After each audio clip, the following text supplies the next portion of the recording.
अस्सलामुअलैकुम वरहमतुल्लाहि वबरकातुहु।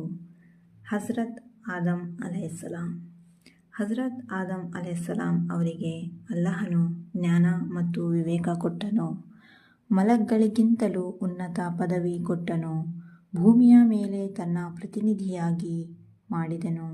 ಇಲ್ಲಿನ ವ್ಯವಸ್ಥೆಯನ್ನು ಅವರ ವಶಕ್ಕೆ ಒಪ್ಪಿಸಿದನು.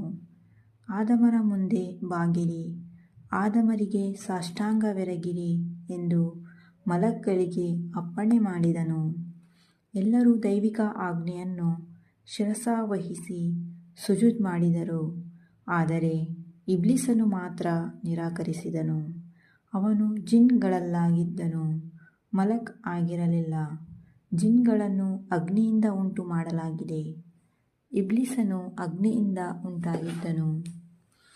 ಅವನು ದರ್ಪ ತೋರಿಸುತ್ತಾ ಎದ್ದು ನಿಂತು, ನನ್ನನ್ನು ಅಗ್ನಿಯಿಂದ ಸೃಷ್ಟಿಸಲಾಗಿದೆ, ಆದಮನನ್ನು ಮಣ್ಣಿನಿಂದ ಸೃಷ್ಟಿಸಲಾಗಿದೆ. ನಾನು ಆದಮನಿಗಿಂತ ಶ್ರೇಷ್ಠನಾಗಿದ್ದೇನೆ. ಆದಮನಿಗೆ ನಾನೇಕೆ ಸುಜೂದ್ ಮಾಡಬೇಕು ಎಂದು ವಾದಿಸಿದನು. ಇಬ್ಲೀಸನು ಅಹಂಕಾರದಿಂದ ಅಲ್ಲಾಹನ ಉಲ್ಲಂಘನೆ ಮಾಡಿದನು. ಅಲ್ಲಾಹನು ಕುಪಿತನಾಗಿ ಅವನನ್ನು ಸ್ವರ್ಗದಿಂದ ಹೊರಗೆ ಹಾಕಿದನು. ಹೀಗೆ ಆ ಶೈತಾನ ಎಂದೆಂದಿಗೂ ಶಪಿತನೂ ನಿಂದ್ಯನೂ ಆಗಿಬಿಟ್ಟನು.